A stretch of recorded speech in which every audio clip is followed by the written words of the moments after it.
Central. The storylines that came out of that day are just endless. This will be a special day at Daytona, as the President of the United States will be here a little bit later.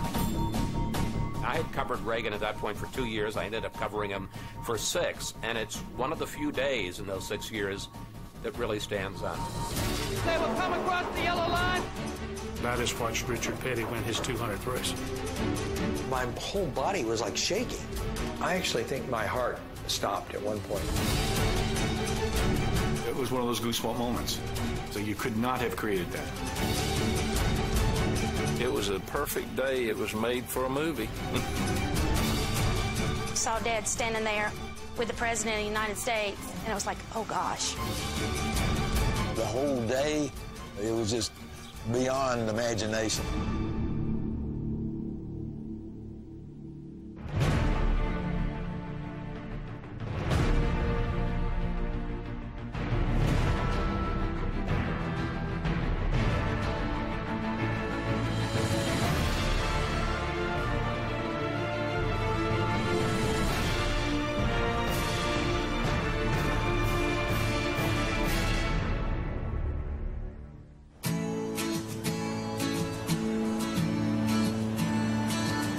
July 4th, 1984 began as a typical Independence Day in Daytona Beach, Florida, a place where the national holiday and NASCAR racing have intertwined since 1959.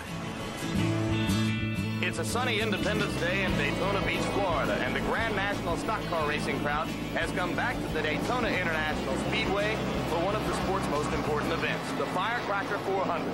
Hello, I'm Jim Lampley. This race marks in each year the midway point of the Grand National Stock Car Racing season, and of course, being held here on the circuit's most fabled and prestigious speedway, Daytona, it is one that every driver wants to win. Working with me as our expert commentator, as he does in all forms of automobile racing, is Sam Posey. Sam, potential for a piece of history today. Yeah, it certainly is, Jim. The piece of history you refer to is the possibility that Richard Petty, who has won 199 Grand National Stock Car races, will actually win his 200th today. 1984, I wasn't the sharpest I'd ever been as far as being a driver, but I think I was still competitive enough that we could win races. And from the standpoint of, you know, the age and all that kind of stuff, I wasn't on the downhill deal yet. I was just sort of holding my own with the situation that we had. He was not running up front as much then as he had been earlier in his career, but I think he had already been established as the king because of the number of wins that he had, the number of championships, the number of Daytona 500 victories. He was already the king at that time. Key in Richard's domination over the years was Dale Inman and the crew that they had. Richard was a pretty good engineer about what he wanted in a race car. And if he could communicate it to Dale Inman could get it done from the crew, whether it was springs, shocks, sway bars, motors, whatever. If Richard told Dale Inman, this is what I need in this race car, somehow or another it got done. In 1981, veteran crew chief Dale Inman left Petty Enterprises as Richard and his brother Maurice struggled to maintain the team's past success. A resurgent Richard Petty is rolling to the line. He is going to win. He's done it. He's won number 198 in his search for 200 career wins.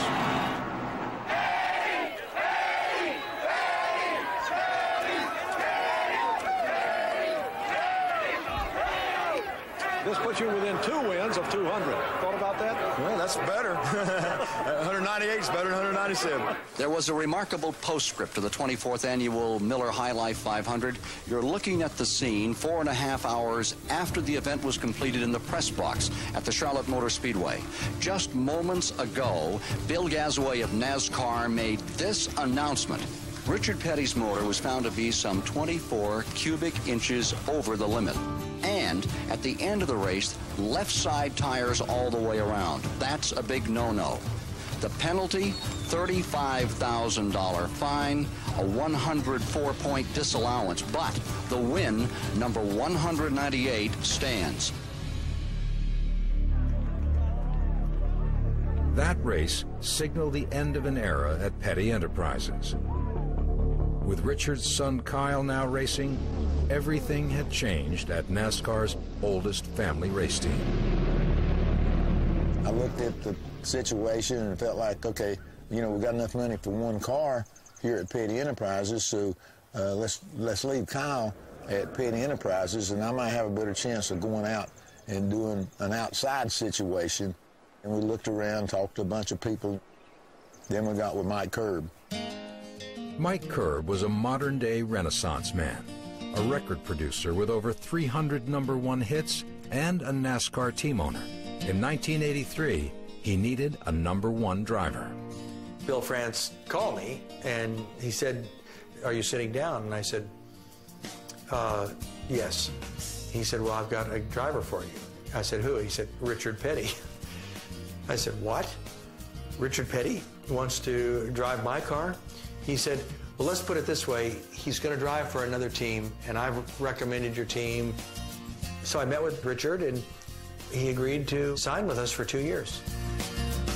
He was really an absentee owner. He was busy doing his thing. He was just really interested in racing, liked racing, and liked to come to the races, but he didn't have time to really come and run a race operation. So the racing part was left pretty well up to us. You know, we got Betty Parrott in and had a really good situation. I thought we'd win 10 races and win a championship. That's the way I think. That's the way our team thought. We knew we had our best car. We knew we had our best driver. And we knew we had the best pit crew. Petty's 199th win prompted serious talk about reaching the pinnacle, number 200. At the beginning of the year, the number 200 was not really on our radar screen. It wasn't a deal when we got to go, you know, get this one, and that. Until we won the 199th one, then naturally the 200th one would really come on screen. I don't think Richard cared about 200. He was wanting 210. But when we won the race at Dover, Delaware, things started heating up a little bit, and especially coming up to Daytona. And that was the race we were bringing President Reagan to. I never dreamed we would win.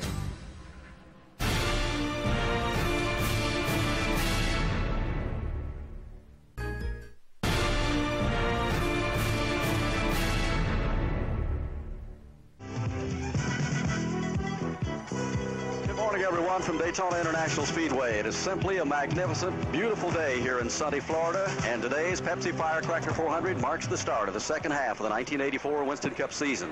This will be a special day at Daytona, as the President of the United States will be here a little bit later. I was very impressed that the President was just going to come to the racetrack. First sitting President that we had ever been fortunate enough to have at a Cup race. Then I was running Atlanta International Raceway, as it was known back then, and on race day was just a race fan sitting in the grandstand. Luckily, he had seats close to the start-finish line.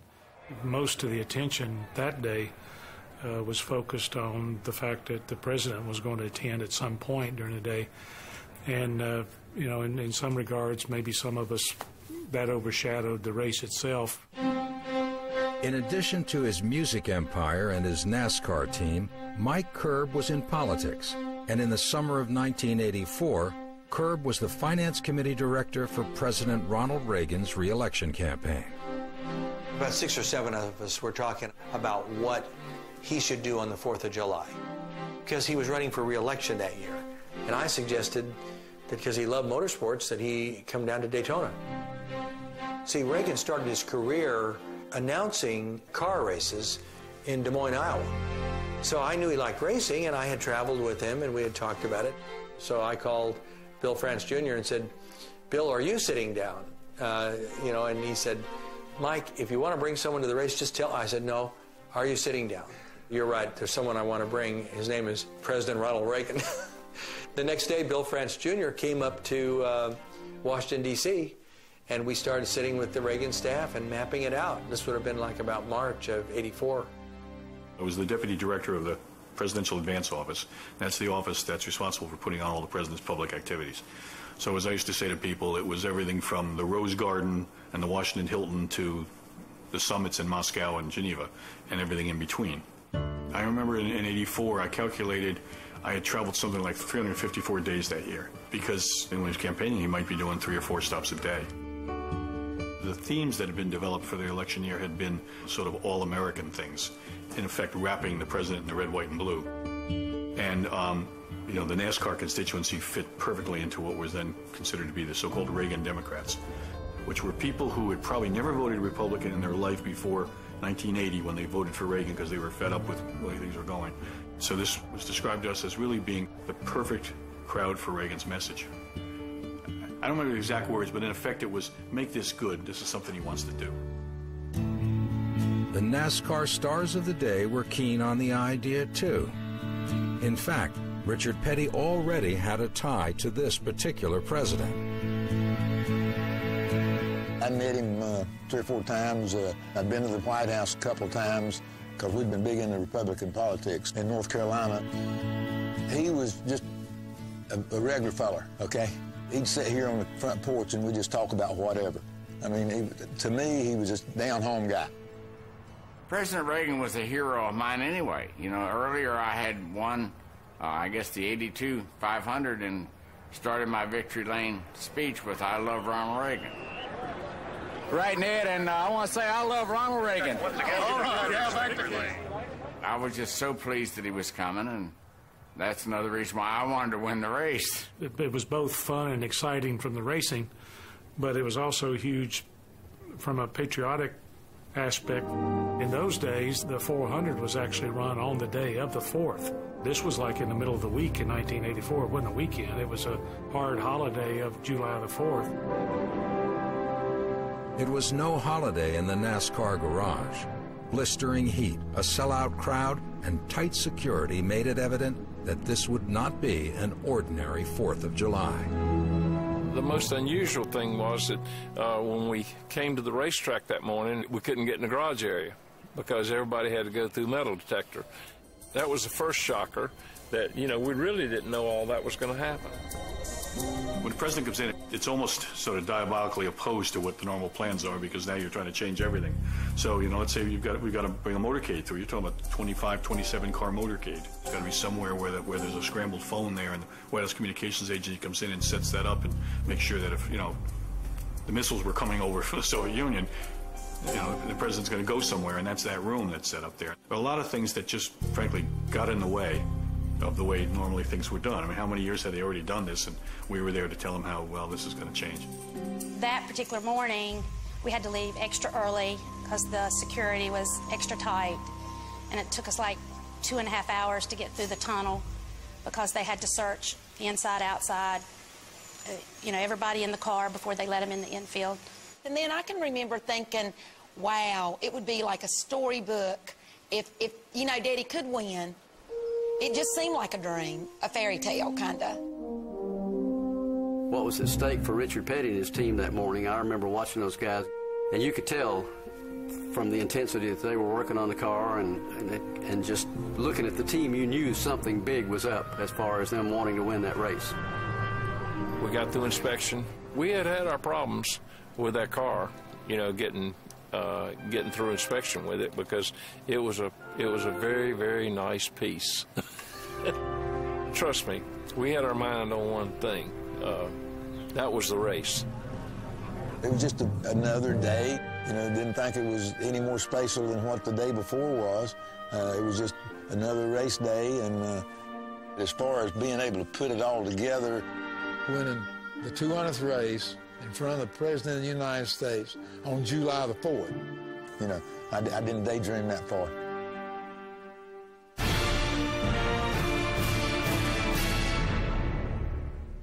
Be there.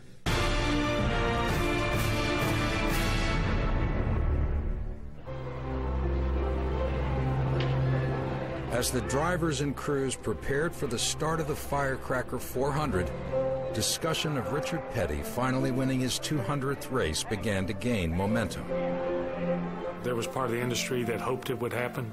There was also, I think, chatter and speculation that maybe 199 was going to be it, because Richard wasn't a spring chicken at that point. And there was a lot of tough competition, obviously, on the racetrack. The biggest obstacle to Richard's success comes in the form of Cale Yarborough, a man who was on the pole position and who set a new record in qualifying for this race. It's worth noting that Cale has won both of the races this year that he started from pole position, so he is going to be very tough. One of those two races, of course, the Daytona 500 on this circuit earlier this year. In the 80s, Cale Yarborough had been the dominant driver at Daytona International Speedway. Down to the inside, the move he loves. Here he comes up to the inside. It is Cale Yarborough taking first, turn number 3, coming for 4. Cale's back-to-back Daytona 500 victories further fueled an intense desire to win on this special day. Cale Yarborough was just, they talk about how intense Dale Earnhardt was and guys that have come in the sport right now. But I don't think anybody ever matched Cale Yarborough's intensity for driving a race car. Determined to win doesn't even get close to how bad Cale wanted to win races. It was just the way I was brought up, I guess. I was born and raised on a farm, milked a cow in the morning, plowed a mule, and there wasn't any racing in my background growing up. But when I finally got there, I was determined that I was going to stay there. I wanted to lead every lap that we ran, and I did what I had to do to stay on top. In the drivers' meeting, you know, they had talked about the president was coming and how we were supposed to act and all this kind of stuff. And then they said, okay, president's not going to be here, but he's going to say, gentlemen, start your engines from Air Force One.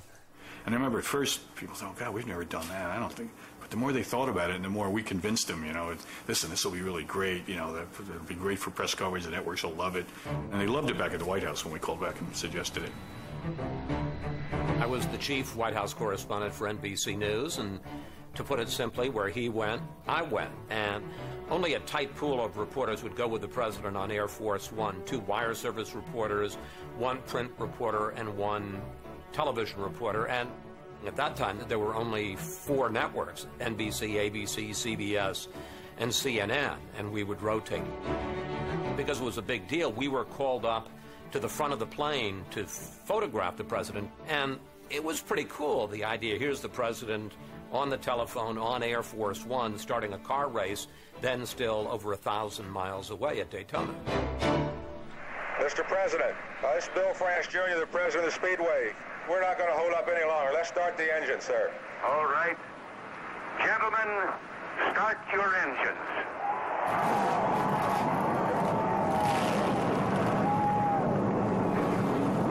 With that command from the President of the United States, 42 engines come to life on pit road. We are just minutes away from the start of the Firecracker 400. It's a big deal. I mean, the President of the United States flying around somewhere and comes down and say, okay, guys, you know, crank it up and get ready to go. So the President was getting a bunch of publicity, but Cup Racing was getting a bunch of publicity too, so good trade-off for us. The fact that Richard was such a big Republican, and the president, who was a Republican, coming to the event, this would be the event for him to win, his 200. If it could happen here, that would be the ultimate. They're about ready to do it here at Daytona this morning. An air of excitement has been here all week long, qualifying a new record for Cale Yarborough. The President of the United States just gave the command for the drivers to fire engines a moment ago. And can you hold your breath for 400 miles? That's what the drivers say. They take the green flag. They're going off on lap 1. Yarborough holding his lead on the inside of the track. Earnhardt is staying right with him. There's a little bit of action as they mix it up in the rows behind them. But Cale Yarborough is off to a very smooth start.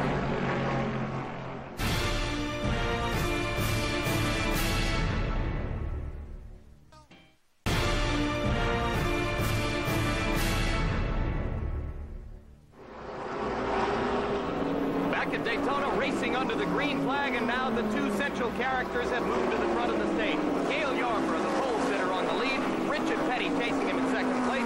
After 20 years of racing together, they know each other about as well as they possibly can.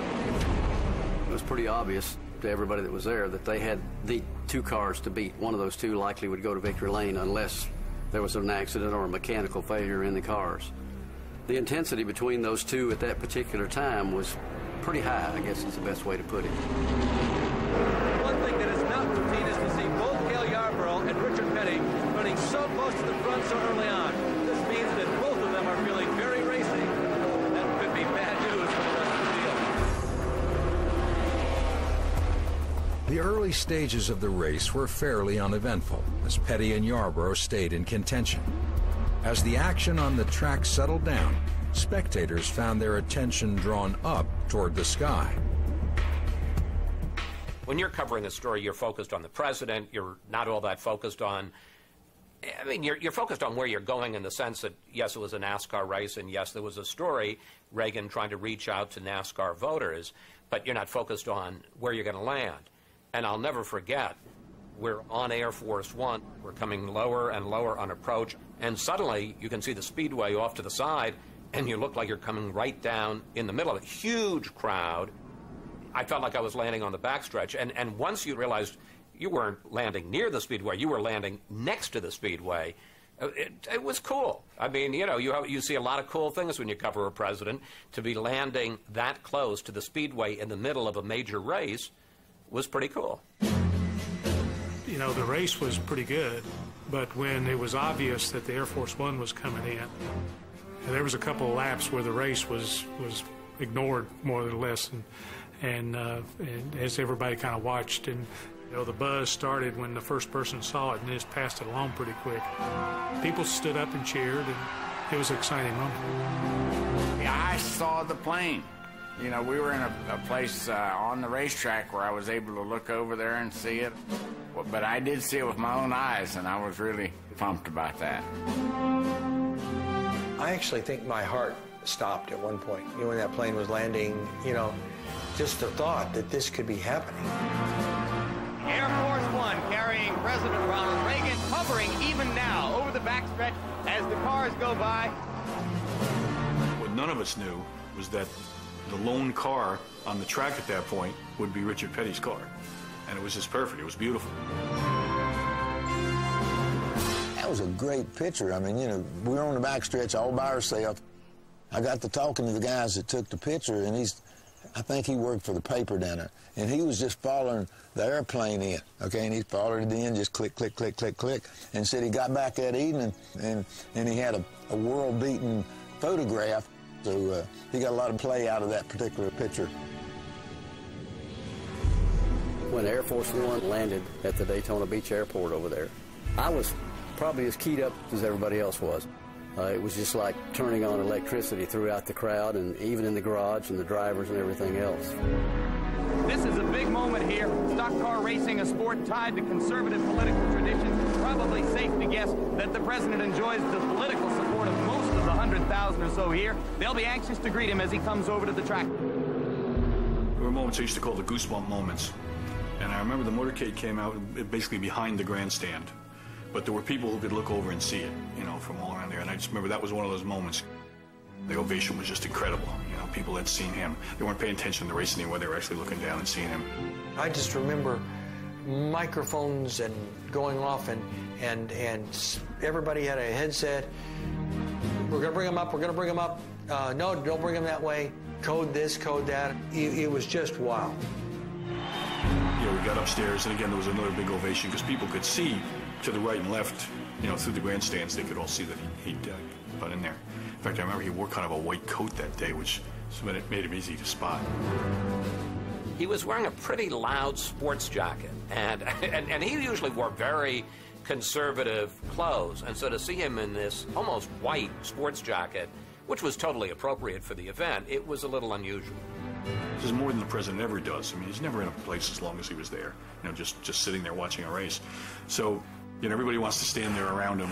You know, our job is, you might want to go sit down over here, and, you know, Mr. France, it's probably time to take a seat.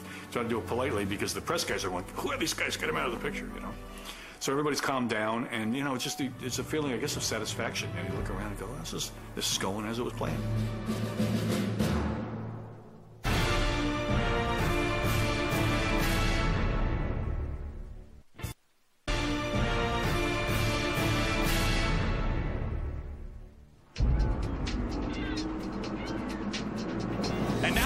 track. The leaders for the moment are the two men who began the day as the focus of this story. Number 28, Cale Yarborough in the lead, trying to repeat the feat of earlier this year when he won the pole and then won the race for the Daytona 500, trying to do it again in the Firecracker 400. Right behind him, in car number 43, Richard Petty, trying today to win his 200th Grand National Stock Car race. They are the leaders at this moment. We're a little more than halfway through the Firecracker 400.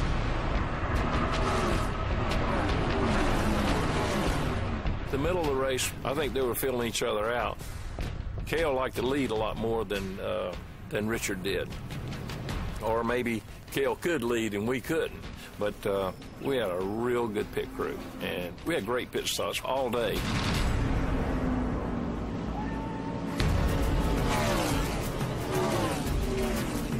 The quick work of Petty's pit crew proved pivotal late in the race, propelling the 43 to the front of the pack. Petty, you can see, getting away first, but remember, his pit lies earlier on the track, so they're going to be very close together. You're going to see them. Petty does, however, have the better of the exchange in the pit. While Petty held on to the lead, MRN radio announcer Ned Jarrett prepared to interview the President of the United States to a live nationwide radio audience. We had been schooled on where we would sit. We practiced it during the week. And so when they came to get me and said, okay, it's your turn, where I was supposed to sit, someone was sitting in that seat, and but there was a seat open, so I just took the seat that was open, and it was next to the President, and it just to it. Well, for a special treat for all of us here at Daytona International Speedway, let's go to our own Ned Jarrett right now. Thank you, Barney Hall. It's now a great pleasure and an honor to welcome President Ronald Reagan, who, as you know, was an athlete himself in college and has a keen interest in sports. So on behalf of the people on Motor Racing Network, the Daytona International Speedway, President Reagan, we welcome you. Well, Ned, I'm pleased to be here. This is a real kick for me. At the same time, however, having been a sports announcer myself, I'm kind of glad that I didn't have to broadcast this, because I'm having so much trouble trying to sort out who's on first. It was as easy as doing, and easier in some cases, of people that I had interviewed that I had known for a long period of time, because that's how the man made you feel. You know, one of the great things about Reagan was he almost seemed to feel like it was his job to make other people comfortable in his presence, you know, so they chatted a lot and everything. I'm just marveling at you and your ability. They come off that upper turn way over there to pick out who they are and what position and all. Well, see, that's having lived down among them. I'm sure that you're amazed by the speeds that you're seeing these cars run here today and the control the drivers have over them. Yes, I am, and I've noticed one thing already. I've been here only a short time. I've noticed that if you're trying to look at the number on the car, you better look when they're down the track a ways. You're not going to see it when they go by here. Richard Petty, of course, driving the car number 43. Here he comes now off of turn 4, the blue and red car, and I believe you have some special ties to the owner of that car. Yes, and he's sitting right up here. Mike Kerr was out there, and shouldn't mention this on a holiday like this, partisanship, but we were kind of tied up in politics. I wanted to be in the pits with my car, but then when I was told that they wouldn't let the president come into the pits till after the race, I think I was in the right place. And they obviously didn't need any of my pit calls, did they? You know, if I were faced with the responsibility of broadcasting this, Ned, and with Petty out in front, I would just keep watching Mike Kerr down here to find out whether he was in front yet. His reaction tells the story. Yes. It certainly does. So he's everyone here. I think Petty has such a tremendous following, and they've been waiting for him to win 200. But he has his hands full now as Yarborough continues to what we call in the sport reel him in, because he's gaining on him. As I talked with President Reagan, and I said, well, you're a former sportscaster. Would you like to call a few laps? Why don't you pick him up and call him down through the front straightaway? Oh, wait a minute here. He tried, and it didn't really work. He did a thing where he said, well, somebody's coming around the corner, and, well, somebody just passed somebody else. Somebody just went past somebody right out here in front of us. I don't think that's informed anyone who's listening on radio very much about the race, but I thought they changed positions just a bit. They certainly did, and Cale Yarborough, who is running the car number 28, is gaining on Richard Petty right now, who is running out front. As we see going into turn 1, Cale Yarborough continues to gain on Richard Petty, so it looks like we'll have a shootout down near the end of this race between those two drivers. So we're going to throw it back upstairs again, Mr. President. It's been a real pleasure to have you here with us today for this Pepsi Firecracker 400. Well, it's a wonderful 4th of July for me, and I wish everybody a very happy 4th. We know that you look forward to greeting the winner. It was a very special moment that here's a little country boy from North Carolina that had an opportunity to sit beside of a president and talk to him for that long of a period of time. And I thought back, how many people, important people around the world, would love to have that much time with the President of the United States, and I had it.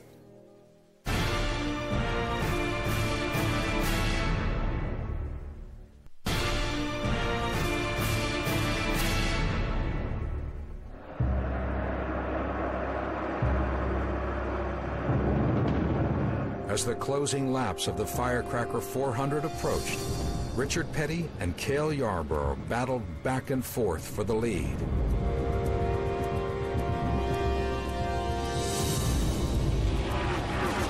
The race really did get good at the end between Cale Yarborough and Richard Petty.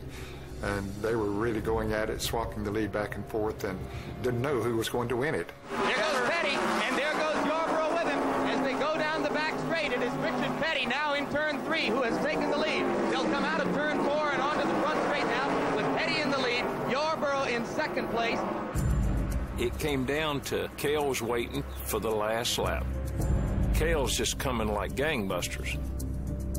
I'd raced with him all day, and I knew my car was a little bit better than his. I tested him a time or two, knew where I needed to be on that final lap. I had Richard set up right where I wanted him. I wanted that last lap slingshot. He knew what was coming. He knew what was going to happen. So I was sitting there, I said, okay, I know basically what Cale's going to try to do, and now what can I do? I said, okay, I'm going to hoodwinkle him here. I'd run some pretty good laps and stuff, run wide open, and I said, okay, now this is where I'm going to play this game. Every lap, I'd lean off a little bit, slowing the pace down. Well, Cale's back there busy running and not noticing that the pace was slowing down. He was backing the race up. He was backing himself up so he would have something at the end. We are building toward a dramatic finish. President Ronald Reagan looking on alongside Bill Grants Jr. It is Richard Petty in car 43, Cale Yarborough in car 28. Now as they try to position themselves for the last lap first to the finish. I made a mistake in that race. My car was quick enough that I could have won the race instead of waiting for that last lap slingshot move. We come down the front stretch with a couple laps to go, and here's a car way up in the air going in the first corner. And I said, oh, okay, this is going to be it. And a car is spun out. Doug Heveren's car is spun out in turn 1. The yellow caution flag is going to come out. We went right past the start-finish line before they threw the caution.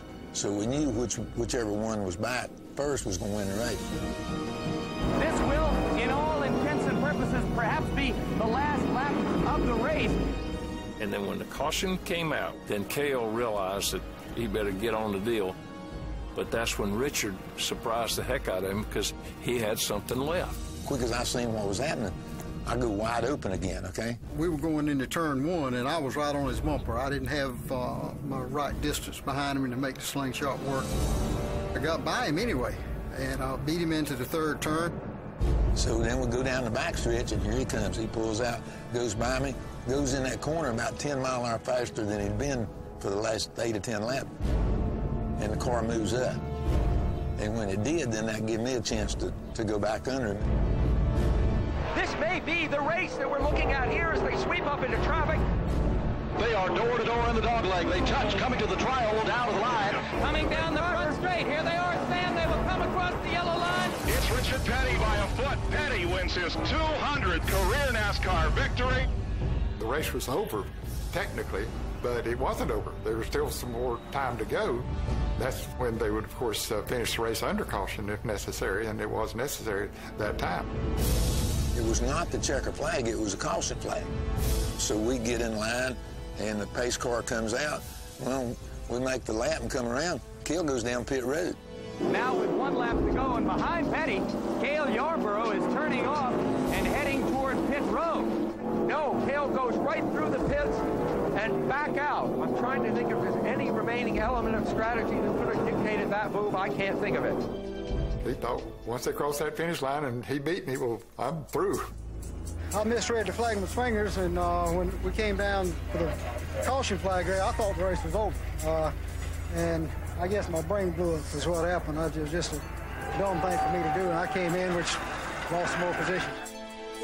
I always wished that I had that race to run over again, or that last lap to run over again. I think I'd have been a little bit harder to get by than I was. We were warned that we needed to be prepared for the fact that when the winter comes up, this guy's going to be out of breath. You know, he could need an oxygen tank. I mean, you know, which none of us were really experienced with. So we were told, one is there might be a time gap. As I remember, there really wasn't a gap because Petty, if I recall right, got out of the car and just about ran to go up there. And a sensational rendezvous with destiny for Richard Petty, who has political aspirations. He will now, not for the first time, be meeting President Reagan as part of the victory celebration. Then we go up in the announcer's booth, and there's the president. And now here in what for today has become the winner's circle, I am with the guest of honor, President Ronald Reagan, and the honored man of the day who has won his 200th Grand National Stock Car Race, Richard Petty. Mr. President, it's great to have you here. A member of your staff intimated to me yesterday that although you are interested in the fortunes of all race drivers, you might be excited to see this occasion, Richard Petty winning his 200th. It's quite a day, isn't it? Well, it certainly is. I understand that no one in the whole history of racing has ever done that, or ever won 200 races. I thought it was a fairly long interview. I remember Reagan kind of made fun of himself on how he sort of announced the race for a while. And you called 4 or 5 laps on the radio. How'd you think your race call went?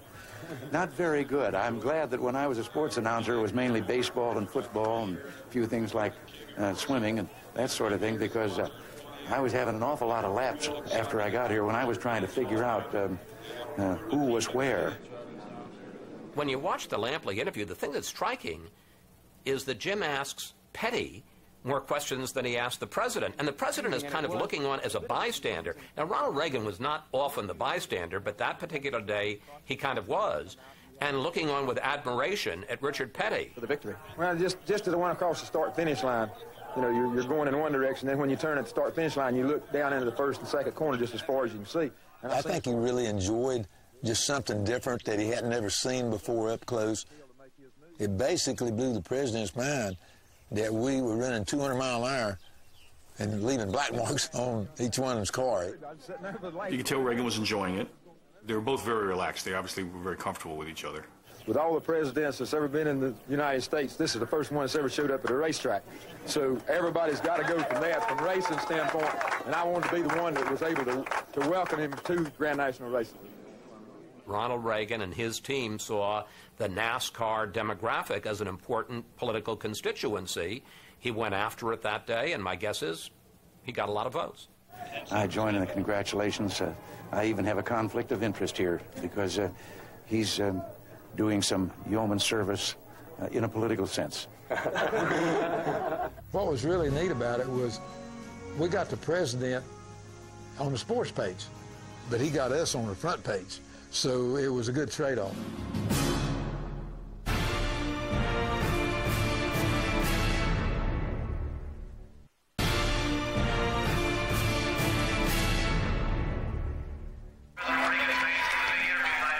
While the president and the king chatted in the grandstands, the iconic number 43 was pushed into victory lane for the 200th time.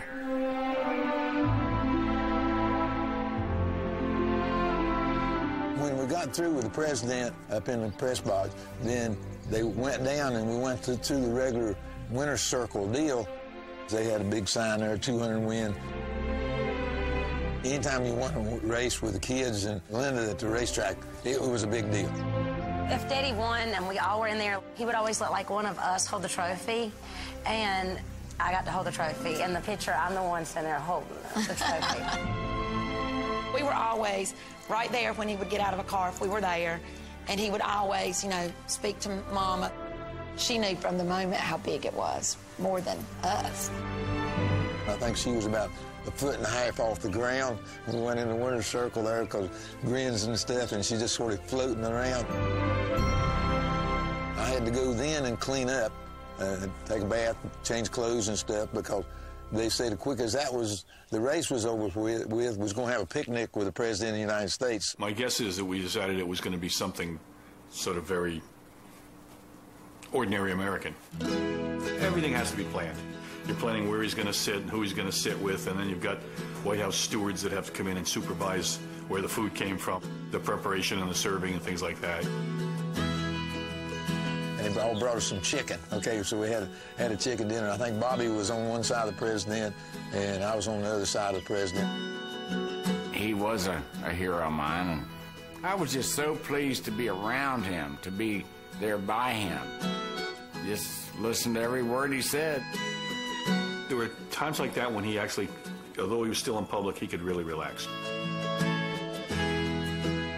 Reagan was a performer, and whether he was laid back or not, he knew what his role was to play there.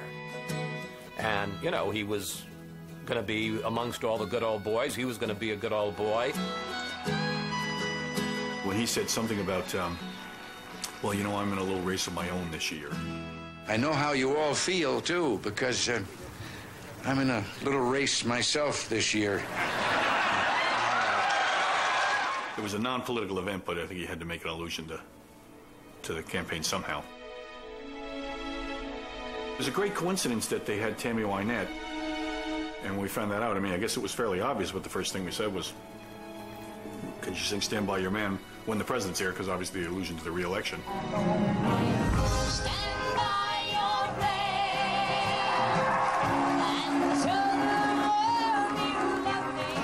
Tammy Wynette was obviously a great showwoman, and so was Ronald Reagan. And they were two performers on the stage and thoroughly enjoying the spotlight together. Not only was the president standing beside her, but they ended up arm in arm, head to head, and that was pretty unusual. Ronald Reagan didn't do that with just anybody. Kind of like you want to high-five somebody, you know, it's like when something like that happened. We would judge our success in a lot of ways in those days, but primarily it was by television coverage. So that brief clip, in this case, I think Chris Wallace's clip on NBC was probably the best we could hope for. This is NBC Nightly News, reported by Tom Brokaw. Good evening, and it was a very active 4th of July for President Reagan. He started a stock car race. He warned Jesse Jackson about interfering in foreign affairs, and he said that while he's not happy with rising interest rates, he has no plans for government action to control them. Chris Wallace reports tonight that it was all in a day's work for a man running for re-election. Despite the obvious campaign benefits today, the president's trip here was paid for by the taxpayer. A spokesman explaining that Mr. Reagan did not ask for any votes. Chris Wallace, NBC News, with the president in Florida. At a certain point, the NASCAR dads became an identifiable demographic that politicians went after. Long before anybody else saw it, Ronald Reagan and his team saw the NASCAR demographic as an important political constituency. He went after it that day, and my guess is he got a lot of votes. What people saw was Ronald Reagan among NASCAR fans, among 100,000 people, ordinary Americans, sitting there having Kentucky Fried Chicken with Richard Petty and other drivers and real people. It really couldn't get much better than that. It was an unusual event on a lot of levels. I had covered Reagan at that point for 2 years. I ended up covering him for 6, and it's one of the few days in those 6 years that really stands out. To have the president there and for Richard to achieve not only his 200th win, but that was his last win. So what does that tell you? You know, maybe we should have gotten the president to come more races, you know? When I look back and think about it, I guess the biggest thrill that day was coming to the flag and looking over and thinking I beat Kel. forgetting the President of the United States, forgetting all the happiness stuff. Hey, we just want another race. But it was a big deal to be up there with the President of the United States on July the 4th, win your 200th race. It was just beyond imagination, I guess.